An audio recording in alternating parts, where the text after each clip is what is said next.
All right, everybody, welcome to session 4 of our regional referees development sessions. This week we are focusing on exclusion fouls. But before we get started, I will just do a acknowledgement of country. So in the spirit of reconciliation, Water Polo New South Wales acknowledges the traditional custodians of country throughout Australia and their connections to land, sea and community. We pay our respect to the elders, past and present, and extend that respect to all Aboriginal and Torres Strait Islanders peoples today.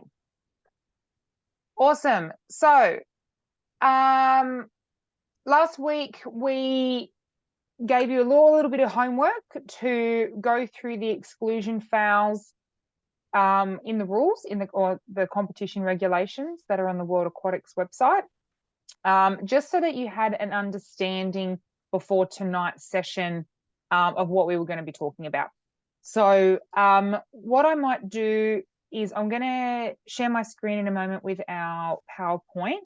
We will be doing some video analysis. We've got some videos that are on the FINA cloud to go through the exclusions.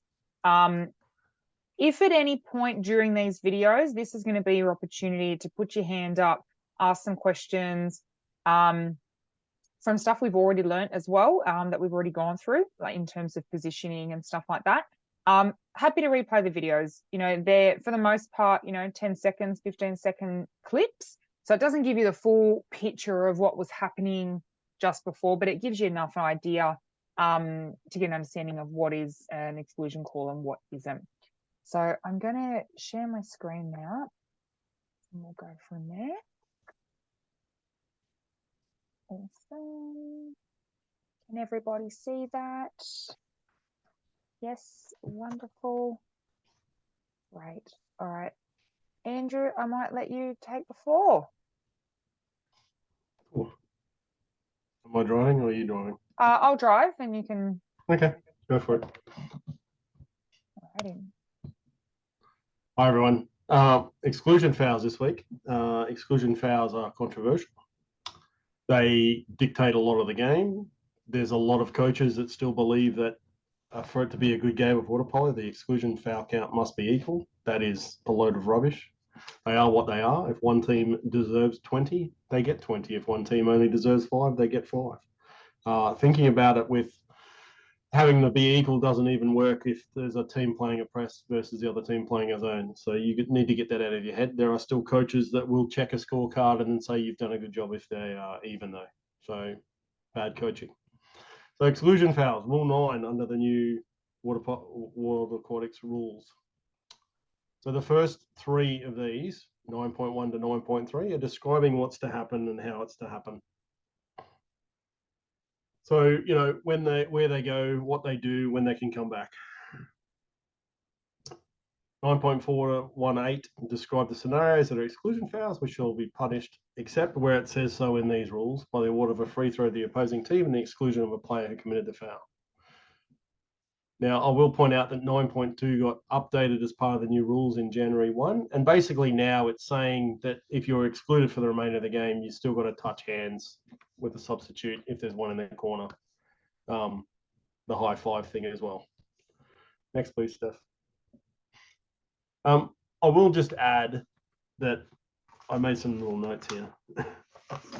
With exclusions, we need to, you remember back a few weeks, we talked about knowing the rules. You need to know the rules so that when you're on the side of the pool, you're not thinking about the rules as you're refereeing, right? So it's very easy to stand there and go, oh, that's an exclusion, and then think about calling it instead of just training your brain to react and call it. So when you're practicing and you're refereeing the lower age groups, the younger kids, just train your brain and just react and call an exclusion. If there's any doubt on whether it is or not, just exclude them, because most of the time you're right anyway. You need to signal these correctly. So if you're excluding a player, you need to signal what it's for. The signals are at the back of the rules, and we'll get into them a bit, I think, tonight as well. And the other big one is that you've got to think about the difference between an ordinary foul and exclusion foul and the differences. So an ordinary foul, if they foul the player and they lose possession of the ball because of the foul, it's an ordinary foul. Okay, it's an ordinary. So the player fouls the player and they lose possession, ordinary foul. If a player's positioning is taken away by that foul, it's an exclusion foul. And that's the best way to think about it as well. Now, I do say you need to train your brain to react, but you also don't want to be thinking about it on the pool deck. And the biggest difference we have between all the age groups is the speed of the game. The rules are all the same generally. I mean, under 12s, 13s might play some weird, equal time and all that, but the rest of the rules are the same. So you got to train your brain to react. Don't overthink. And the biggest thing is the speed of the game. So if you have an under 14s game, you can probably stand there and go, oh, that's an exclusion foul under 9.9 to hold single pullback and the excluded player, and then call it. When you go through the different age groups and the speed of the game changes, you have less time to think. So at National League level, Livy and Steph can probably agree that you're basically calling it as it's happening. You don't have time to think. Sometimes you're probably even starting to call it in theory before it's even happened because you know what's happening. You've seen the situation, you just start reacting to it. That's where I'm saying you need to know the rules so you can get them and then do it quicker. And when you're practicing your refereeing, practicing calling them faster. Okay? Noting that there's an advantage rule, but practicing calling them faster. So when you get to a fast game, you don't have the time to think and you're just reacting. And I'm sure Patrick's finding that now the more he does as well. Right, next please, Steph.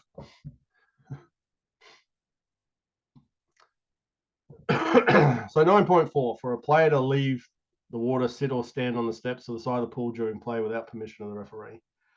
This is generally normally happens if a player, they just get excluded, for example. They swim to the side of the pool, they get out the side of the pool, and then they go and sit on the bench. This is where this one comes in. Now, if they're hurt and they're swimming over there and they grab the rope, and you've seen them, generally by letting them grab the rope or sitting on the side, if you've seen there been an accident, you don't have to verbally give them permission, but you saw them injured, they swum to the side, you let them grab the wall, you accept that, and you go from there. This is the other situation where they just decide, I don't know, they don't like their coach, they don't like your referee, and they just decide to get out. If they get out this way, they can't be replaced until after a goal, okay, or a timeout. Okay, they can't. If Patrick just gets out from the side of the pool and says, I've had enough, coach, I'm going home, they can't be substituted until there's a timeout or after a goal. No matter how long that goes, you can't just put someone in because he's never gone into the box.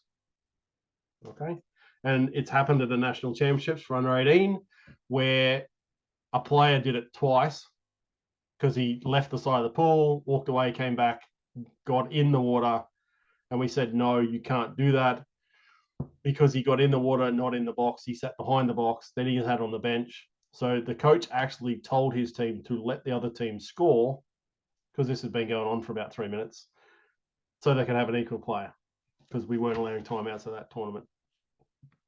Next, please. And it doesn't happen very often, but sometimes it will, especially with people who don't know the rules. Okay, to interfere with the taking of a free throw, goal throw, or corner throw. This is very common, especially with the free throw. Player goes to pick up the ball after you've blown the whistle and they foul them quickly.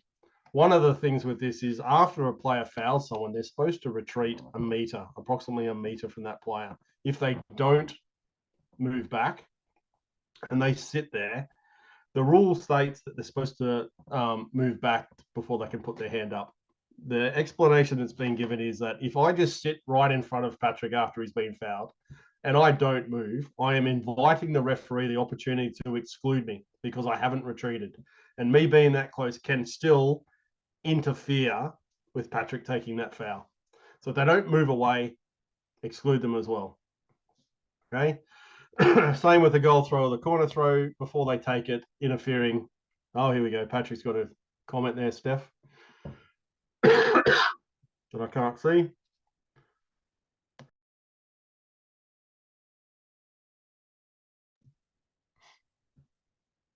You're on mute, Steph. Oh, whoops. If where is it? In that case, I've been told that if it does not interfere with the play, then do not call it, such as where the play is. Yeah, so you can do that. But if you feel as a referee that player be there, because some players will think they're very smart and they'll get as close to the attacking player as they can. Now, I look at that situation. If they're half a metre away and their hands are down, they're not really interfering, but I judge it on a case-by-case basis. If they're right in their face, absolutely kick him out because it's impacting on Patrick playing that ball properly and allowing his movement that he's entitled to under the rules. Next, please, Steph. 9.6 and 7. To attempt a block or pass or shot with two hands outside the 6 metre area. This is an interesting one. Quite often we get the situation where a defender will have two hands up on the attacking player. Now, it happens with kids a lot. In that, yes, they've got two hands up and they're technically interfering, but it's the action of the attacking player also determines whether it's an exclusion foul. If the attacking player is side on, ball in the air, looking to pass the ball or shoot, and the defender's got two hands up, absolutely that's an exclusion. But if the attacking player's got their back to the defender and the defender's got two hands up, they're not trying to pass or shoot. So you're not interfering with that play. Now, coaches shouldn't teach this, but the actions of the attacking player, everything. As soon as that player turns from back on to side on to try and make that pass and the two hands are up, then exclude them for that. And splashing in the face. And it doesn't have to be deliberate. When you read the notes, it doesn't have to be the splashing. They talk about a curtain of water because you move in the arm. Some players will think that they've splashed the splashes from when they've jumped and landed on the water and they splashed them in the face. Some referees call that as intentional. Generally, it is sitting in front of, Steph or Patrick and just splashing him in the face like this.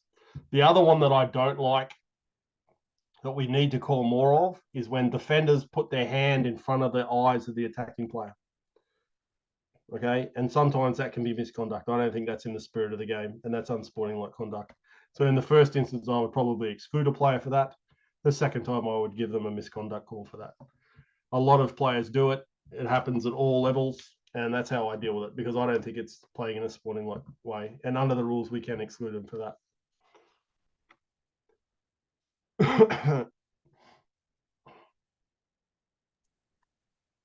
Can I just ask you, Andrew, can we just go back? I've just realized that when we're recording, it's not actually showing the gallery of people. So 9.6, to attempt to block a pass or shoot with two hands outside the 6 meters. Can you just show the side on, front on, like you were doing before? Okay, Sorry. yeah, no, I can do that again. So if Patrick's sitting like this, and I'll pick on Patrick, with the ball looking to pass, and I sit as a defender like this, that is absolutely an exclusion under that rule. If Patrick turns his back to me and he's not trying to actually pass and he's just sitting there like this and my hands are up, he's not trying to pass. So therefore, I'm not attempting to block a pass or a shot. As soon as Patrick turns and goes to this angle where he's looking at the goal or trying to pass, then that's where it becomes an exclusion. Okay, so this is where the attacking players need to be trained properly by their coaches. They're just sitting there like this is not doing anything. And that's not good play. And to intentionally splash in the face, just basically that's, as the picture shows, splashes someone in the face like that. Yeah, it does happen sometimes. People think they can get away with it. You've got to crack down on it very quickly. I have a message. Andrew, please explain why slapping the water and splashing an attacker isn't always called. In simplistic reasons, I would say the referee doesn't think it's intentional. Or, Gail, they just don't know the rule. I've got a hand up from Mark. Yeah, if anyone asks about the blocking of the eyes, sorry, not in the spirit of the game. What's the section on that? If a coach asks or someone asks afterwards, that would fall under 9.1.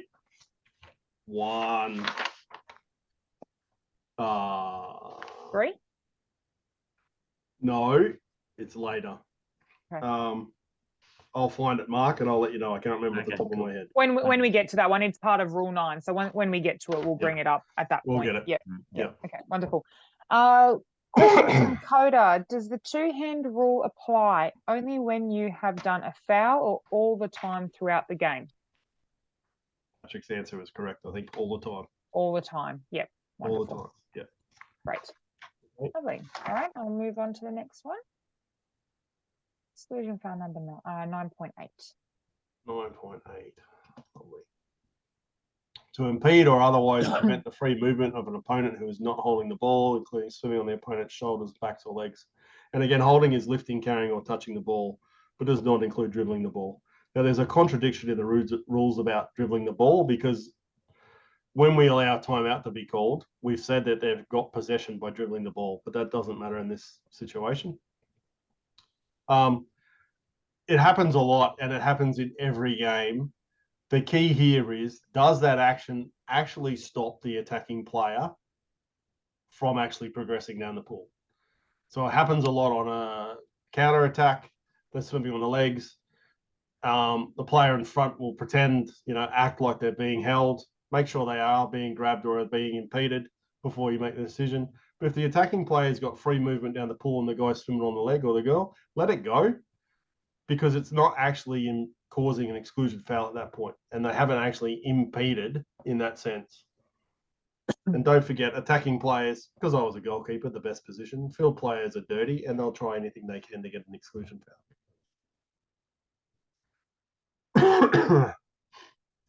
Now, this is the best picture we could come up with for what I'm trying to explain. And we're trying to show the positioning of an attacker and defender. And what I mean by that is, if the attacking player is horizontal and the defender is vertical, who's going to win that scenario? Does anyone have a clue if the attacking player drives or moves? What is the only thing the defending player who's vertical can do? Anyone got any ideas? Come on, it's very simple. To hold their body into a horizontal without impeding them, without putting two hands out. Yep.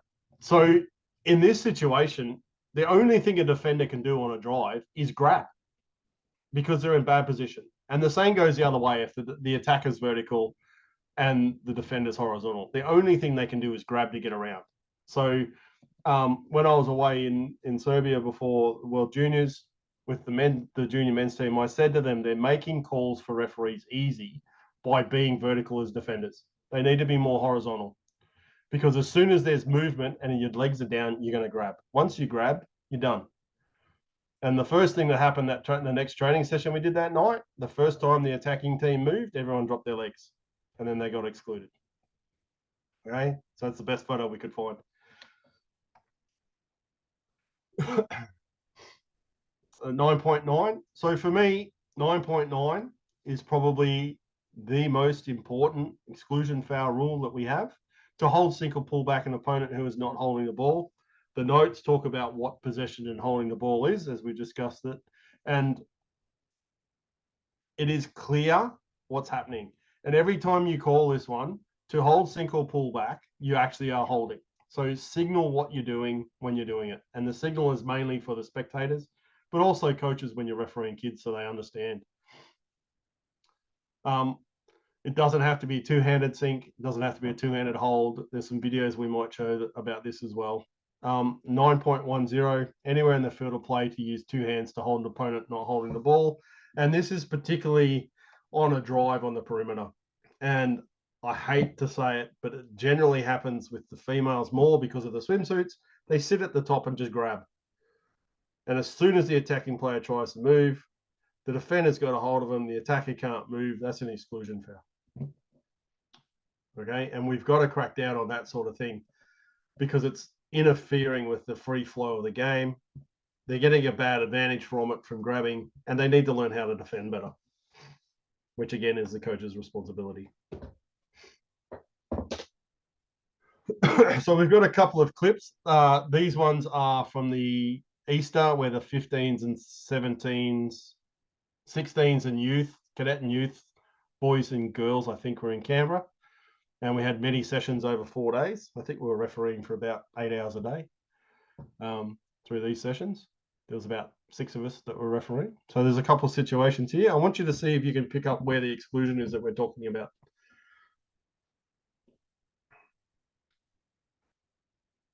Or no exclusion. So I will say the referee on the far side is very, very inexperienced. So we've got Charles Dane on the camera side, who's a National League referee. And I'm hoping that you all see the exclusion in the centre because it is very clear. You play it again, please, Steph.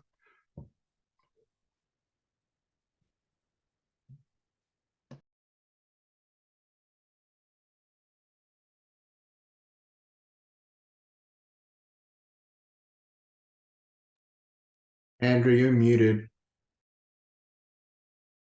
Sorry, we can't see Charles' signal. Campbell's very new. His signal's not great, but we're working on it. So we'll try it. I'll just play it once more. I might just quickly turn the sound off so we can actually focus on the visual. We're looking here in this.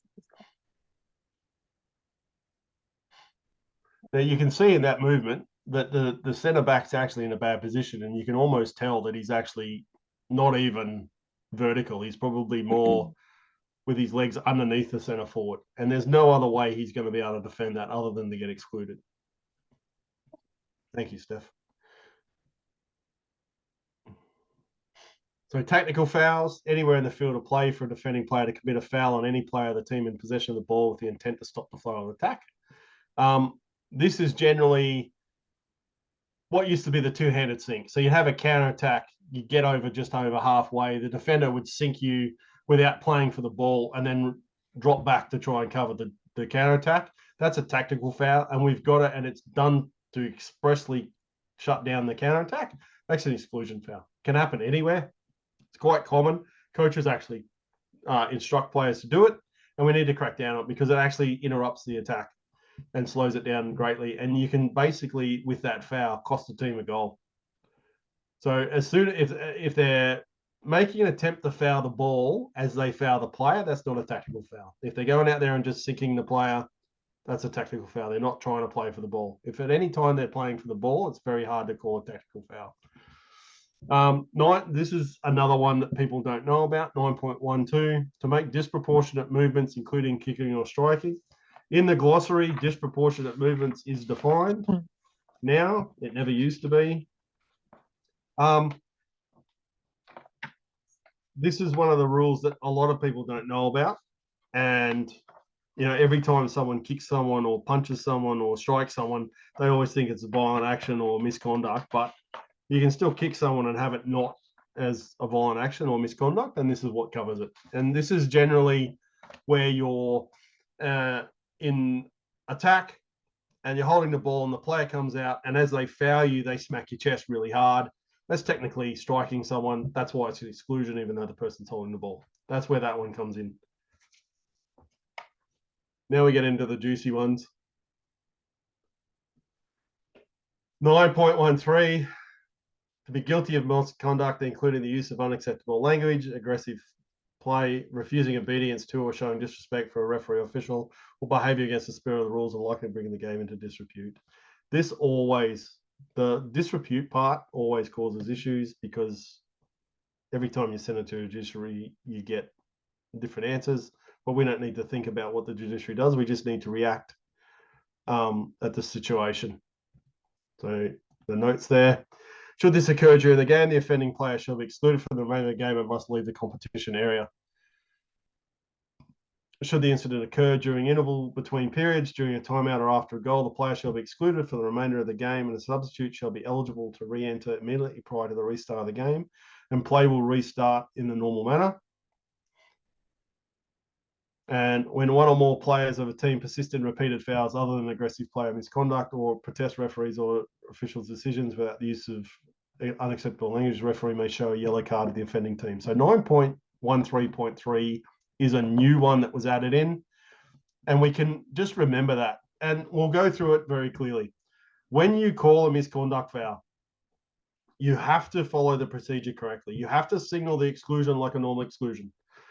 Now, the rules still show that you point the direction, you point the player, you exclude the player, and then you do the number. That part you do anyway for every exclusion. Now,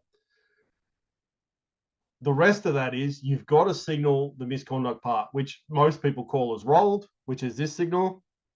And then you have to show the red card. So show the red card to the player in the water and hold it up so the table can see it.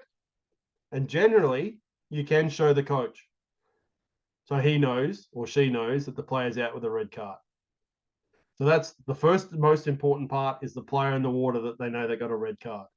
Then the table needs to know it's a red card because they need to write RC down on the card, because then we also have to fill out a report later on.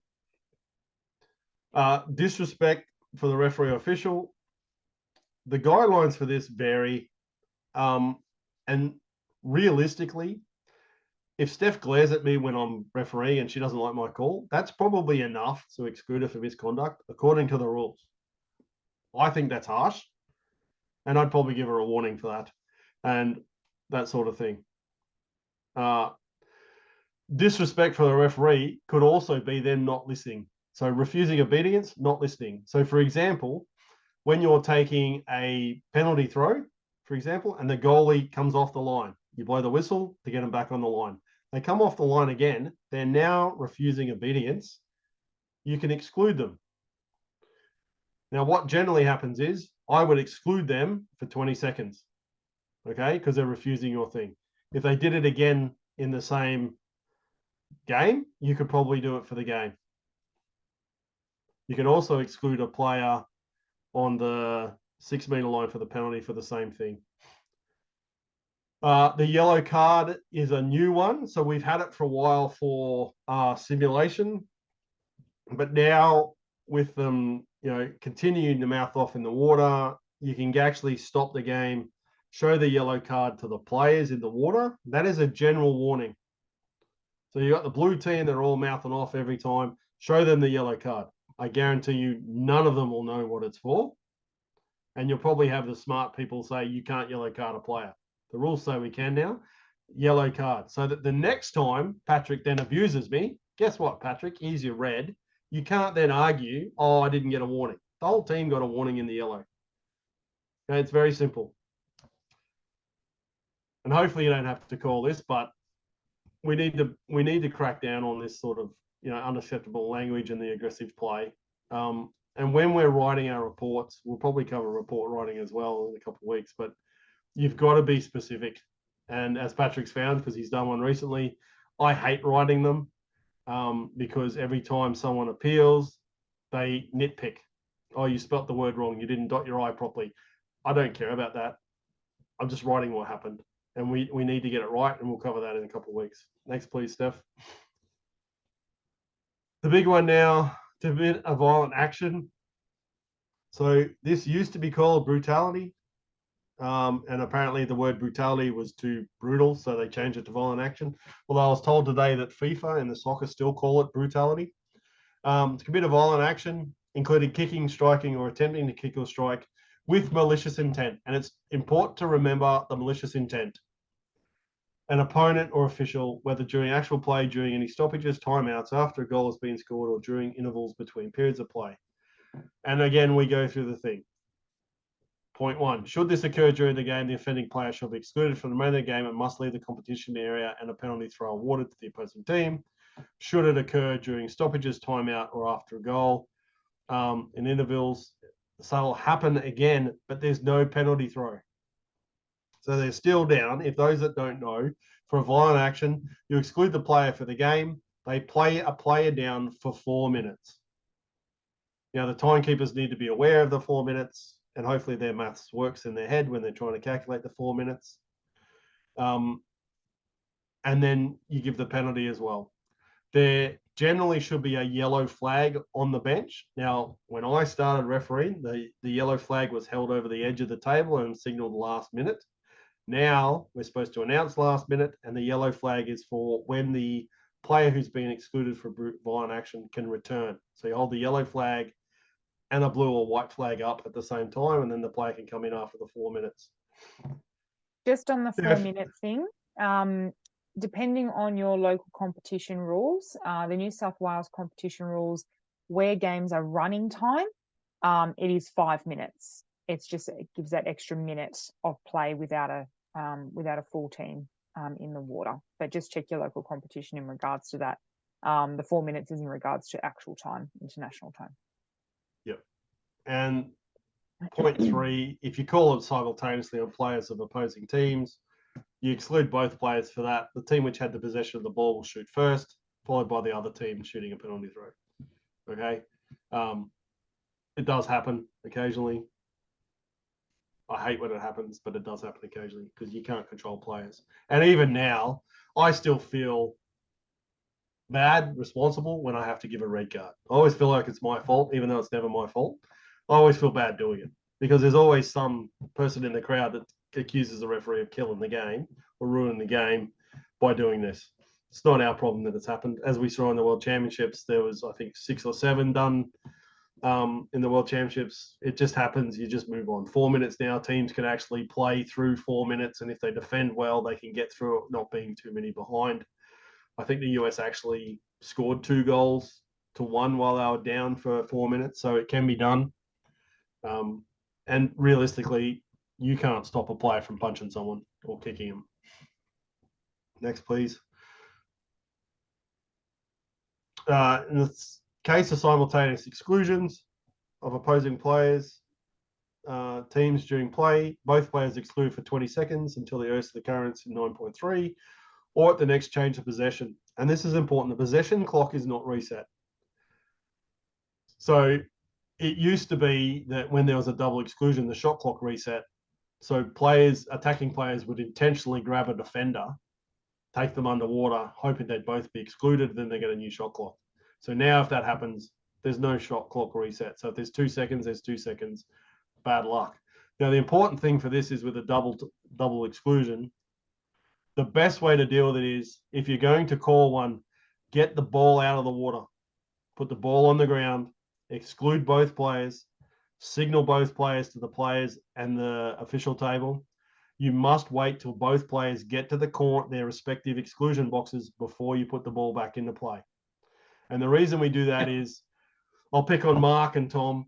If Mark and Tom both get excluded and we're at Tom's attacking end and Tom gets excluded, he's got to swim 20 meters down to his exclusion box. Mark's probably got 10. If there's a change of possession in that time and Mark's reached the corner and Tom's still not there, Mark's team's even, Tom's team's not. So it's a massive unfair advantage to Mark's team. So wait till they both get to the corners, then put the ball into play, and you play from there. Okay, and as soon as there's a change of position when they're both in the corner, they can both come in. Okay, it's done poorly, and it then causes problems because coaches will say, "Oh, you've picked on us." Okay, if neither team had possession, when the simultaneous exclusions were called, the possession clock is reset to 30, and play shall be restarted with a neutral throw. And same time they can re-enter. Okay, so if there's no one had possession, there's a shot, the ball's lying at halfway, 2 players are swimming, and you exclude 2 other players, no one's got possession, that's when it's reset to 30 seconds.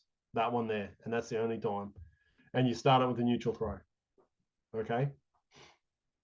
But the same thing applies. Make them both go to the corners as well. Right. For an excluded player to re-enter or a substitute to enter the field of play improperly, this player receives only 1 personal foul, which should be marked by the secretary as an exclusion foul. If the offence is committed by a player of the team not in possession of the ball, the offending player shall be excluded and a penalty throw also awarded to the opposing team. And if it's committed by a player in the possession of the ball, the offending player shall be excluded and a free throw awarded. Under the old rules, didn't matter who was in attack or defense, it was always a penalty. Now they've said they've done this, and this has been around for probably 5 years, I would say. Most people aren't aware that this is now the rule and has been for so long. And generally, this is a situation where a player is excluded and they don't go all the way to the corner. Their team gets possession of the ball and they go off again. They've never gone out. Okay. Or they get in there, they lift the lane rope up when they come back in. You can't lift the lane rope when you come back in at all. Okay. So this covers that rule.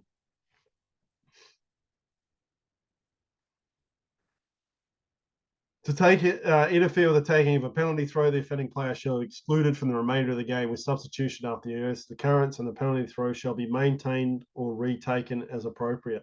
So in this situation, maintained is they interfere and the goal happens. And if they miss or it's saved, you retake it. Now, generally, if it's gone in, unless it's a violent action, you don't then call the exclusion foul. Okay, generally. Then you may use VAR, but we don't use VAR to help you. Now, we have some videos of this. Now, these videos, before Steph plays them, are part of the reason why the players now that are defenders have to sit on the 6 meter and 3 meters wide of the player shooting. And that's basically come down to referees not doing their job properly. So the old rule before 1 January was the defenders had to be at least 2 meters from the shooter. Most players, and I think you'll remember and recall seeing this, will sit in line with the goalpost and say, but I'm on the goalpost. The goals are 3 meters wide. So unless the shooter's on the other side of the goal, you can't be 2 meters from them. So these are scenarios. 2 of them are from the same incident. So if Steph can play the bottom one first, this is Spain-Montenegro from the Senior World Champs last year. Now it goes for a few seconds. Have a look at the Montenegrin player and that hand movement. Did we see that hand movement there? Right. So that was turned over on the Spanish player because he didn't shoot when the whistle went. Now, as you can see, the defender is a lot closer than 2 meters. Very clever, very sneaky. And that was a quarterfinal, and Spain only won by 1. Now, the top left is the same situation, but from under the water. And you can see how sneaky this one is. Again, same situation, a little flick, just at the right time when the whistle goes. Now, at the time, the only people who didn't see that were the 2 referees. Everyone else saw it, and then they played it on the big screen, so everyone saw it again. Now, the top right is from the Youth World Champs that were in Greece, I think, last year, or Belgrade. The girls' one's a bit harder to see, but have a look at the defender on this side of the shooter. Okay, so the girl gets the ball in her hand. It's very hard to pick up. Now, did anyone see it? Can you zoom that in, Steph? Was it the leg? Yep, left leg. Very, very hard to pick up. And if you can play it, zoomed in, watch the left leg. So he just kicks her there. It's very hard to pick up. Again, referees didn't see it. But again, the players are too close to the shooter. Now, if you tell that player, the defending player, to move away and she doesn't, exclude her for 20 seconds. You've asked her to move. She hasn't moved. Kick her out for 20 seconds. Very simple. Okay, perfect examples of why we need to make sure they move away. The other one that happens, and it's not so much happening now that they're back to the 6 meters, but it did happen a few times in the World Champs, is the players at 6 will jump forward and towards the shooter before they've released the ball. That is also interfering with the taking of the throw. And I would only call that if the shooter misses or it's saved. Exclude them for the game for 20, exclude them with substitution after 20 seconds and let them retake the throw. If they score, let it go. I had one last year in National League or Sydney Super League, and the girl didn't know what it was for. And she'd had 2 in that game. One, the girl scored. The second one, the girl missed. So I called the second one.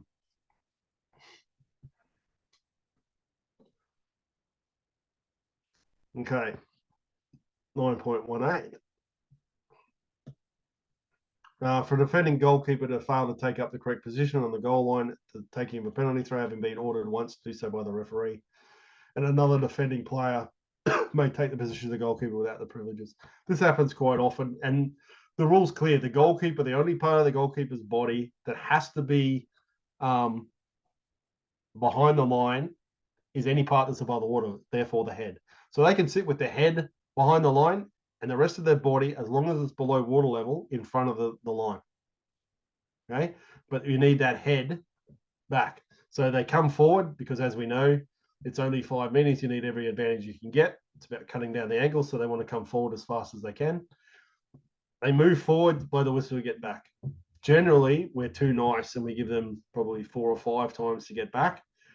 I recommend they come forward, get them to go back. They'll probably sneak forward again because they haven't gone all the way back. Give them the last chance and say, goalkeeper, last warning. They do it again, kick him out for 20 seconds. If you do that in ordinary play, then another player in the water can take their position. And the same thing goes. They must be behind that line. Now, in a penalty shootout, we'll cover that here. If they go forward again and they won't go back and so on, and you exclude them, they're out for misconduct with substitution. Okay? So that shot, one of the 5 shooters takes the position in the goals, and after that shot, the substitute goalie can take their place. And we'll also cover that in 2 weeks as well. That happens a lot. And those that watched the men's final at the World Championships, I think there was only one of the penalty shots out of the 14 where the goalkeeper was actually on the line when the whistle was blown.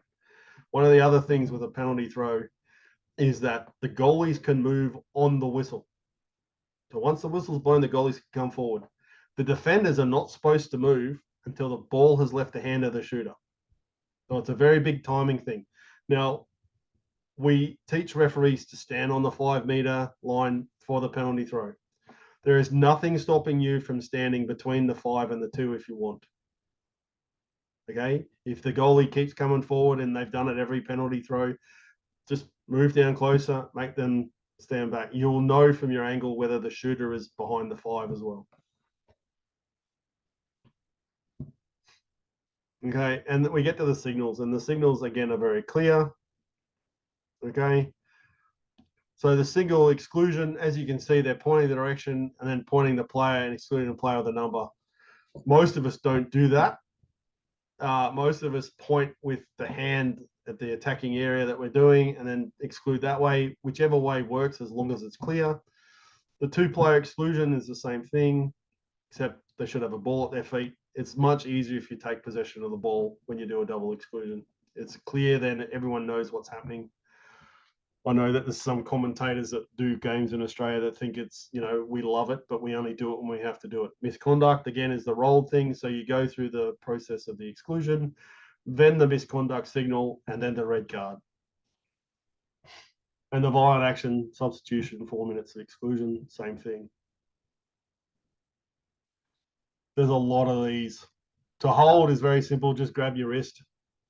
And if you're kicking someone out for holding, sinking, or pulling back, you can always just signal hold and no one's going to argue with you. To sink, if you want, and to pull back, okay? Just get a signal out there so people know, especially with the kids. It helps the coaches understand, even with the players, even in nationally, we still have the coaches say, what was that for? And you say, well, they're holding, they can handle that a bit better. Just on that as well, if there's ever a time where you're lost for what the actual signal is, most times you can get away with just mimicking what the player did. And that will more or less cover your bases and keep everybody happy. Yeah. Kicking, striking, and impeding. I have never, ever seen an impeding call called, to be honest. Yeah. So you should officially, you need to show the signal, but I've never done that signal in my life. Unless I've been doing a referee's clinic. Can we show some of the videos on some exclusion, Steph, from the cloud? Yes, before we get into questions? While we find some, Coda's got one just back on the goalie. So if the goalie is kicked out, they will take the shot and then a player can take the goalie position, or one of the shooters can take the position so that's not an empty goal. So if it is in general play, in the normal 4 quarters, a defending field player can take the position of the goalkeeper. If it's in a penalty shootout and the goalie is excluded, then one of the 5 shooters for the defending team take that position for that one shot. Then they go back into their line of the shooters, and then the substitute goalie can come in. And we've got some exclusions here from the cloud. We'll show you somewhere if Steph can find them. They're hard to find these days. That's all right. Yep. So we've got a few here. So which ones would you like me to run with, Andrew? Do 6 and 7. 6 and I 7? think they're, yeah, we'll just do a couple.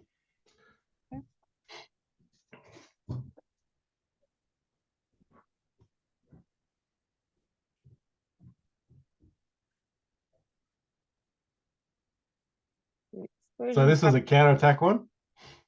Let's play it again. Now you can see if Steph pauses it quickly, at the top of the screen you can see exclusion counter-attack, and at the bottom there's a good exclusion. So part of our workshops we attend as compulsory, or schools that we attend before international tournaments, world champions and all that, we do a workshop and we end up watching hundreds of these videos. And you don't want to be the star of the video where the comment at the bottom is bad decision. Okay. You want to have the good exclusion at the bottom. They used to put the referee's name at the top, but there wasn't a finger pointing exercise, so they stopped doing it. But yeah, you don't want to be the star. And I've been the star of a few, which really annoys me. Okay. Let's definitely play it again. And you can see the blue player grab the white player there. And the referee's on top of it watching, which helps. Very clear cut. And in transition, you need to call that one quickly. Number 7, please.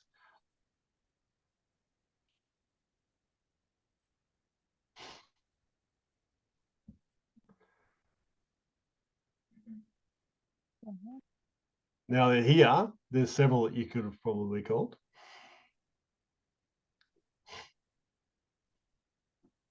So we put it down here. All right, so we see that one there. Yep. Again, a giant pull past.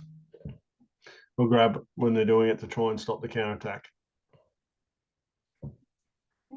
Now, most players will actually hope that you don't see this. Can you skip to 10, I think, center forward?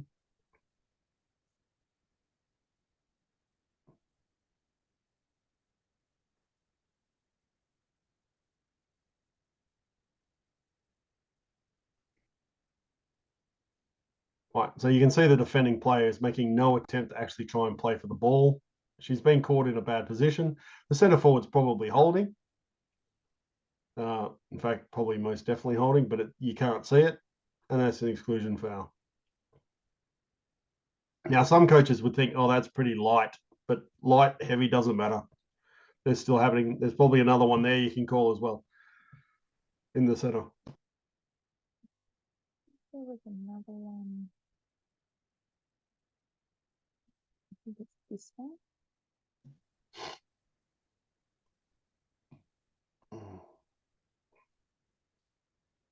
This is quite common, straight over the top. So you've got to, the timing here is the key. So they're going over the top of the player, and by the time the whistle's blown, the player has the ball in their hand, but the foul is committed before they get the ball in their hand. So it's a timing thing, which is where it's just react, not think. So you can see the two-handed pull as they come over the top as well.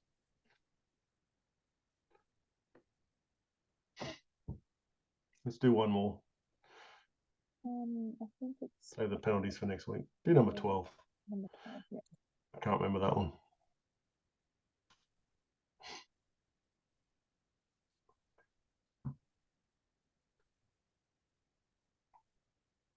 All right, very clear. There's probably 3 or 4 that she could call there for. But very clear grab around the top of the swimmers. Almost grabs her around the neck. Yeah, yeah, and then very clear. And most of the time, the defenders, when they know they're not going to argue, they just swim out, and that's a great sign that you know they knew that it was coming. The best ones are when they just start swimming before you've probably even blown the whistle, which is even worse. Now, I think any questions? Yeah, do we have? Light? Stop sharing. There's a lot to take in with the exclusion fouls.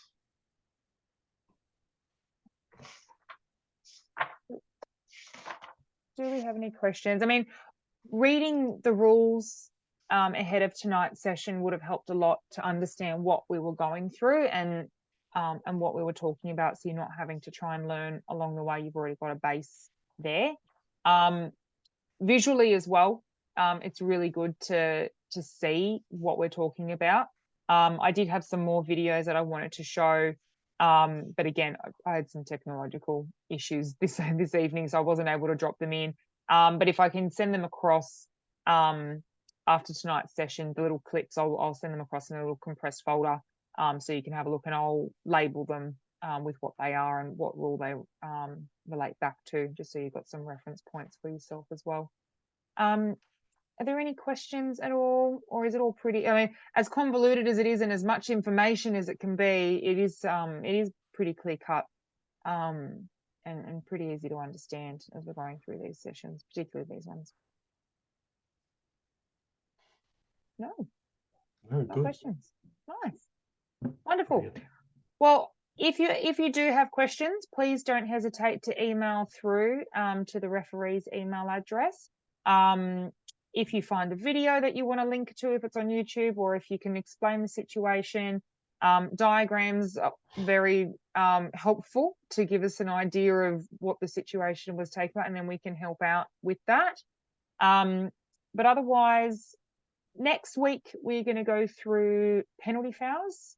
So homework again, please read all of the penalty fouls ahead of time. It'll be the next section in the rules, but I'll put a link in that as well, and a reminder when I send that out on Monday.